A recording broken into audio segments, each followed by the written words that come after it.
Welcome to First. I'm Shirley Min along with Nichelle Polston. Mark Eichmann is off this week and education reporter Avi Wolfman-Arent joins us. The standard school building has a certain look, but can a change in that look help the learning process? We're also going to explore whether theater can be used to teach some of the issues taking center stage in our political dialogue this year. And we have a what if this week too. What if we could prove Superman's Metropolis is really in Delaware? It isn't faster than a speeding bullet, but First is your weekly public media news magazine, and it starts now.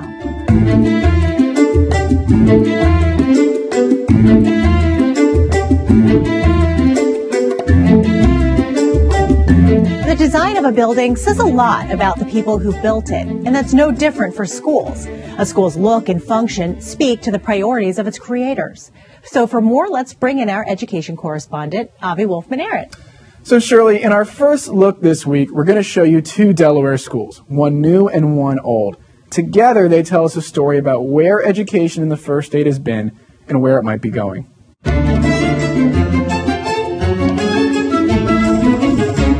Just outside the windows at MOT Charter High School in Middletown, you can catch glimpses of the past, but inside the focus is on the present.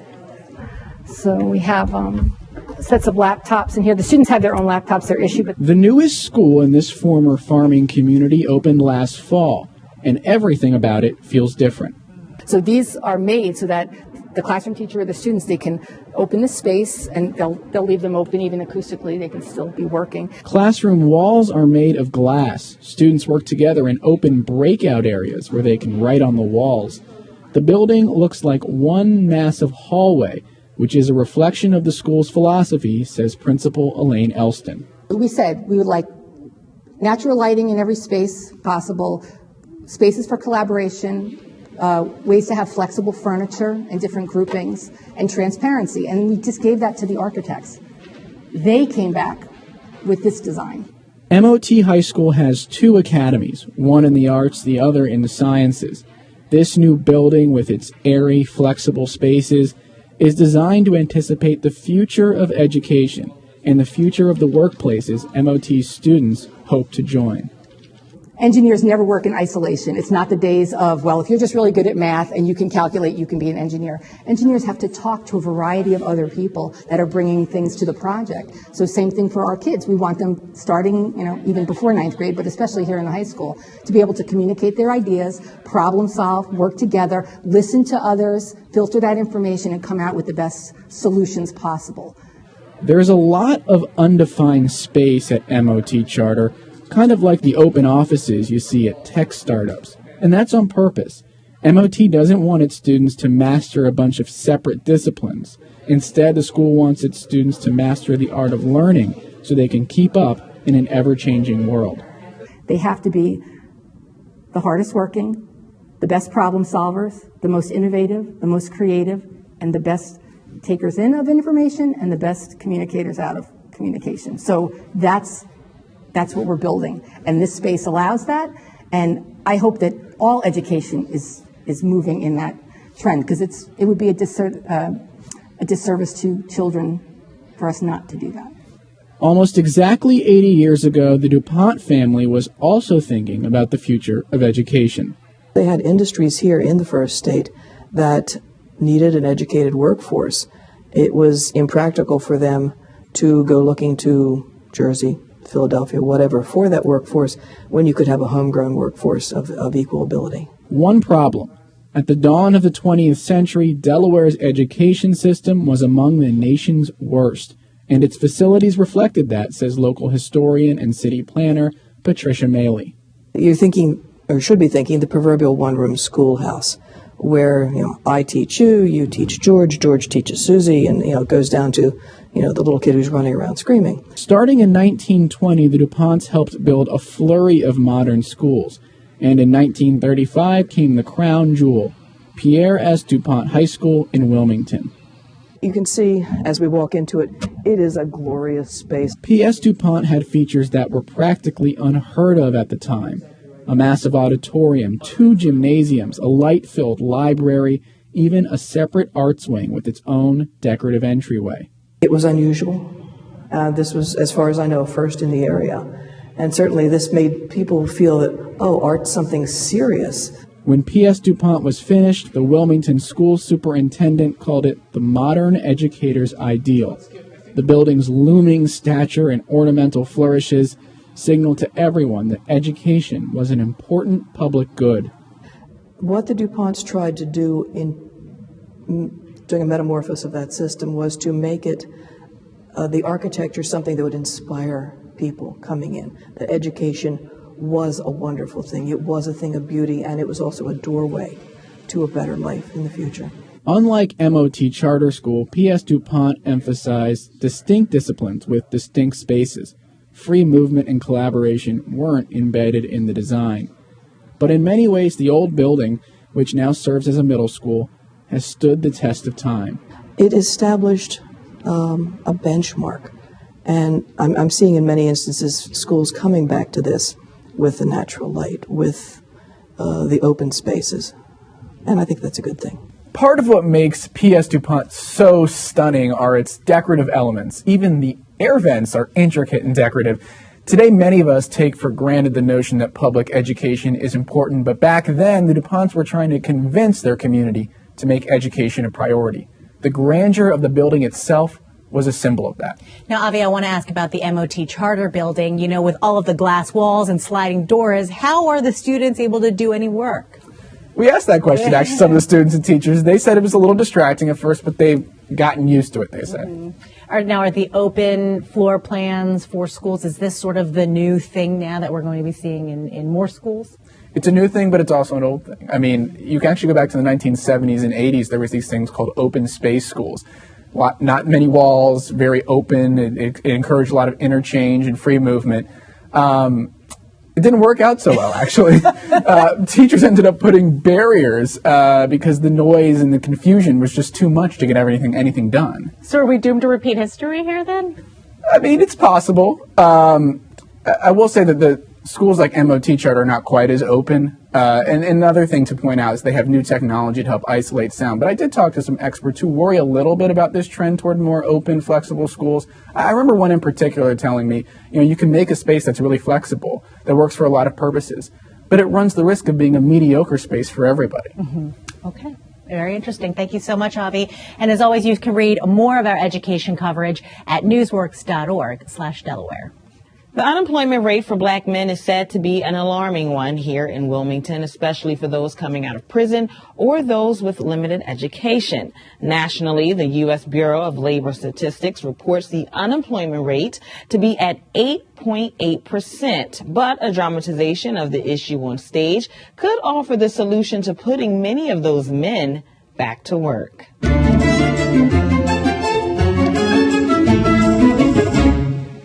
Yes, ma'am. Ma'am, if I may, that was over 5 years ago. I've been on probation for years. That may sound all too familiar for some black men struggling to find work in Wilmington. On stage, local actors are trying to make the point that jobs are needed in the play production, Black Jobs Matter. The power of using drama to talk about these things, that art can talk about subjects in ways that people cannot. There's no bans on art, so I can cover a lot of different ground, even offer an opinion or something to think about. The theater production play also incorporates a program designed to improve job creation and employment opportunities. The goal is to get lawmakers to adopt what director Greg Lloyd Morris and partners see as a solution, which is a statewide enterprise zone program. Businesses in such zones are then required to hire local residents. So the idea would be to invite new companies from out of state to come here. We give them tax incentives for however many years we negotiate, and in exchange, they hire the people that are residents of this city. And we then turn the unemployed African-American men in our city into taxpayers. And now we balance the budget, and we can dedicate funds to other things like education. Governor Jack Markell's Downtown Development District program models that solution, but more work and support is needed from lawmakers to attract jobs. And we all know the statistics and the figures about certainly black unemployment, but also about the percentage of African Americans who are in prison. And we have spent a very considerable amount of time over the last couple of years from a policy level trying to address this issue. Just last month, local and state lawmakers came together to see the production designed to create dialogue on the issue. For the past few years, Markell says the state has made progress with a variety of policies. So much of this comes to employers giving folks a chance, and we're not asking employers to do this just out of charity. We're asking employers to do this because we know and they know that when we bring more people back into society, giving them a chance to work, to be productive, to have pride in doing a job well done and earning a paycheck, it can make a profound difference. Also among the crowd was Wilmington Mayor Dennis Williams. The mayor supports the idea, including jobs for everyone. I want to put everybody to work. There's whites as well as blacks that lost their jobs through the economic downturn. I want everybody to be able to go back to work because a working family is a healthy family. To date, more than 24 states have created enterprise zones, putting many people back to work. Everybody have a chance at the life they want with the enterprise zone. I'm telling you, this is it. I have a real good feeling about this. You think they hurt you? I really hope so. According to Mayor Williams, the city is currently working with a company which is expected to bring 1,295 jobs. Williams added that job growth remains a top priority of his, while Delaware playwright Morris vows to take his act to Kent and Sussex counties next to address black jobs there. Coming up on First, get out your GPS to find the true identity to Superman's Metropolis, maybe a place you know very well. And another Delaware experience is truly surreal. Meet the Delaware artist who began his career as an electrician.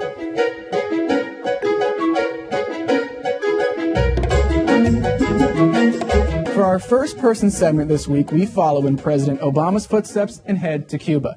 In February, a group of students from Widener University Delaware Law School traveled to Havana for a week where they explored Cuba's culture, history, and legal traditions. Today we have with us John Culhane, the professor who supervised the trip, and two students, Jennifer McCracken and Morgan Madden. Thank you guys so much for being here. Thank you for having us. So I want to start with you, Morgan.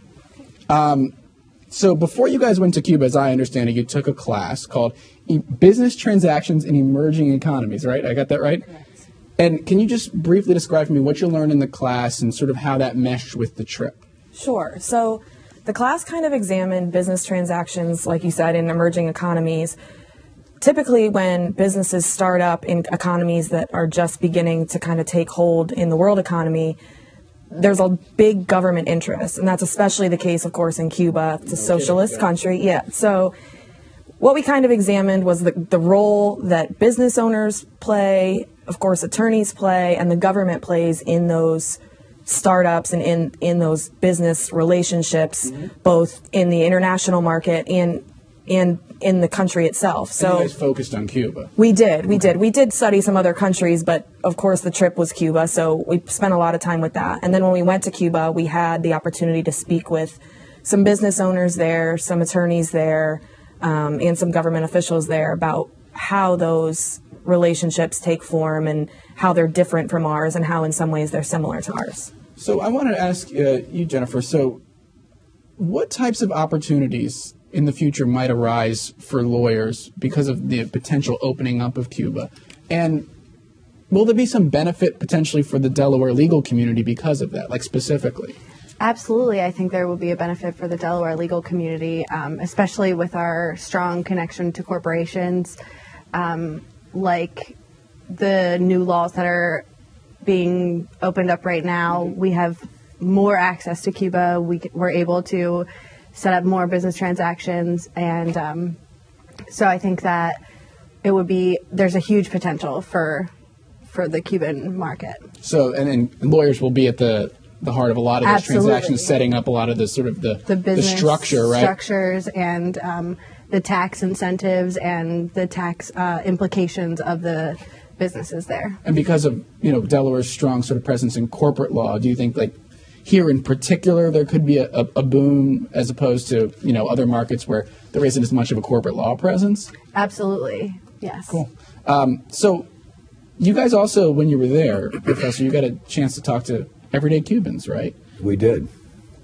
Were they, if you had the chance to talk to them about the prospect of, say, American businesses coming there, like a McDonald's or a Starbucks, were they excited by that? Were they wary of that? Did you get any sense? We didn't so much talk about specifics like, multinational corporations. We really more talked about what the experience would be like as Cuba opened up to the U.S. And maybe everyone talks about the embargo being lifted. For viewers that might not know, there's been an embargo in place since 1996, which prohibits us from trading with Cuba. It also makes it much more difficult for other countries to trade with Cuba because of penalties we impose.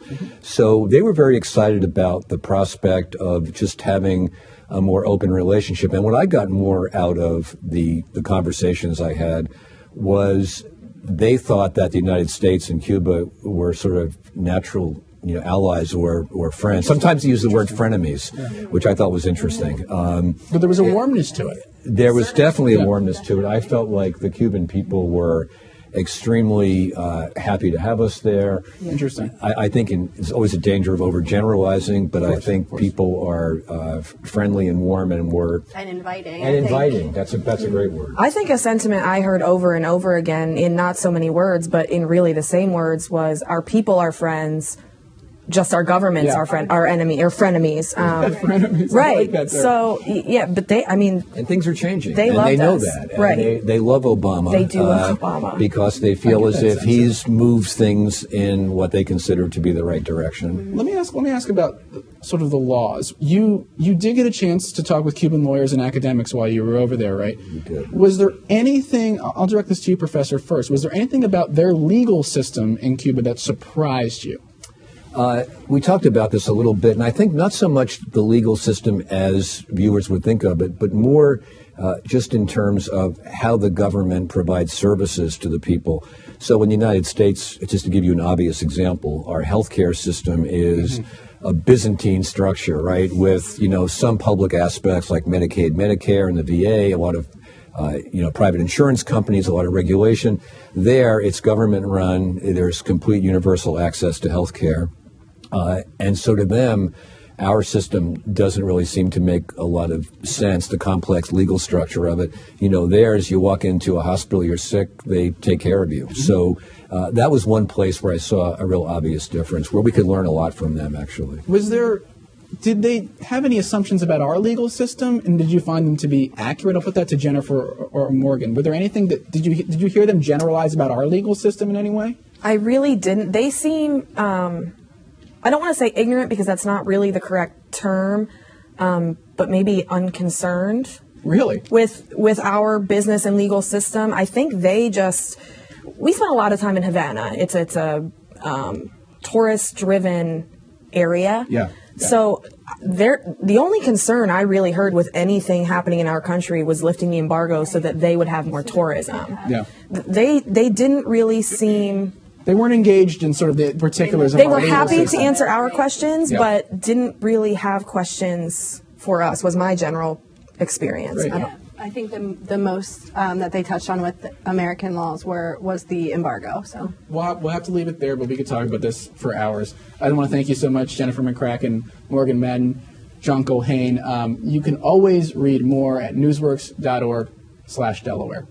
Did you just tune into First or want to go back and find something you missed? Go to WHYY.org/first. Check out past shows as well.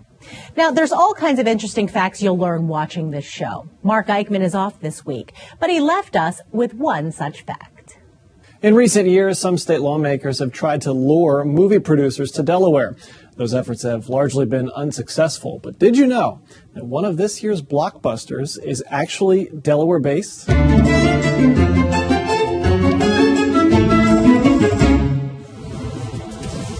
As Superman and Batman duke it out on the big screen, many moviegoers may be surprised to find out that the Man of Steel's hometown of Metropolis is actually in Delaware. From his first appearance in 1938's Action Comics #1, Superman has been the king of superheroes, Superman, spawning TV shows, cartoons, and several film franchises, including the latest iteration, Batman vs. Superman: Dawn of Justice. But according to DC Comics lore, Superman's adopted home of Metropolis is actually in the first state. Surprised? It made me mostly confused. We went to Captain Bluehead Comics in Newark to get the background on Delaware's hidden identity as home to the fictitious adopted city of Clark Kent, Metropolis. In 1990, there was a DC role-playing game guide that had a map in it that showed Metropolis, about where Dover is. It has been addressed in some other comics. I believe there was a World's Finest strip, which actually also showed Metropolis in Delaware. Here's that map, which shows Gotham City, home to Superman's Justice League rival Batman, just across the Delaware Bay in New Jersey. The idea that such a mega city should be located in Delaware is a bit odd. Part of Delaware's appeal for comics is that they could put that there and not really worry about that many people complaining or not recognizing it, going, hey, this isn't accurate, since there is a bit of question as to what Delaware is all about. I'm guessing that the folks that used that in the comic strip originally probably didn't have a clue as to where Delaware even was or what was there. But Metropolis in Delaware might not be as exciting as it sounds, depending on which version of the megacity you look at. I wouldn't mind the comic book Metropolis that I grew up with being in Delaware.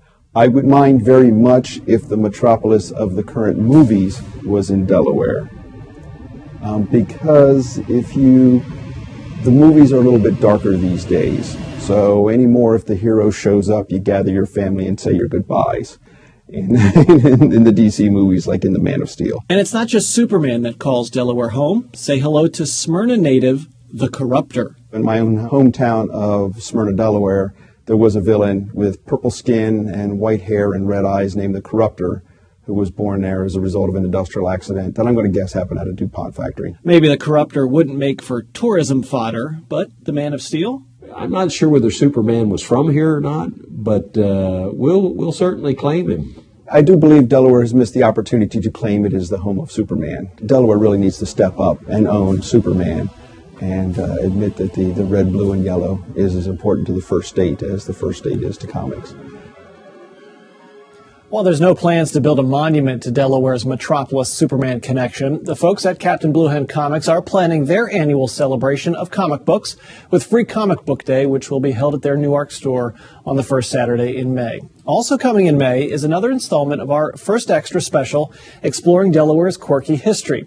Delaware Else features this look at the state's Superman connection and lots more, from a secret art collection in Newcastle County to a look inside Delaware's only cave. Delaware Else tells Delaware's story like nothing else. This First Extra will air Monday night, May 16th. Charles Rowe worked as an electrician for his father, but art was his true calling. A surrealist, Charles uses his unique view of the world around him to inspire his work. First Experience this week travels to his Wilmington studio to get his view and see the work it has inspired.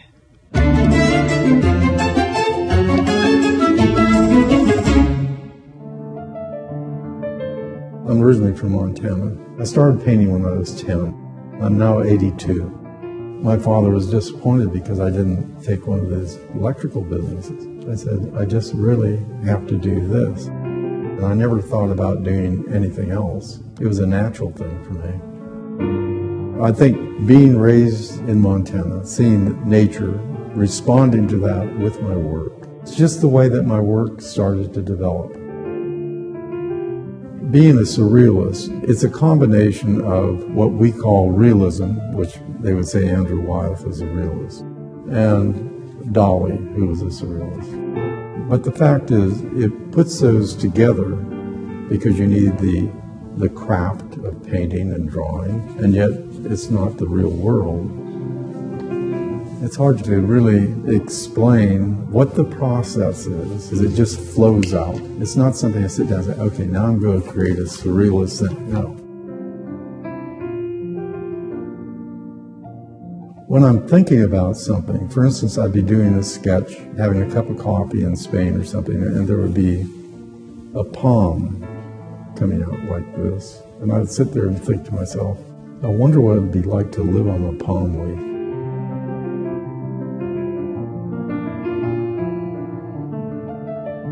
that's exactly how things materialize. You don't think about it literally, it's just a different vision.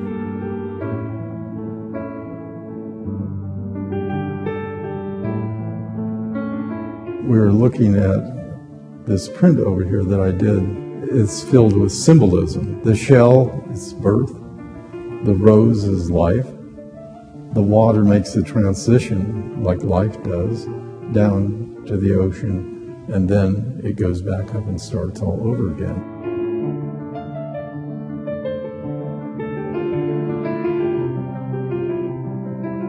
For years, if I'm in a cabaret or something like that, I do sketchbooks, and I sit there and I have coffee, and I'm working.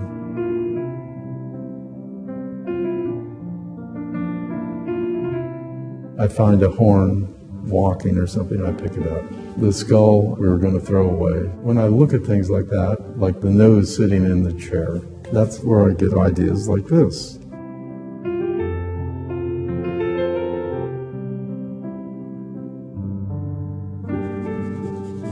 Never putting limits on yourself. I think that's really what it's about. Too many of us put limits on ourselves. But if you just know that sometimes you're going to fail and move on. People that are in business do that all the time. And finally they succeed because they just keep after it.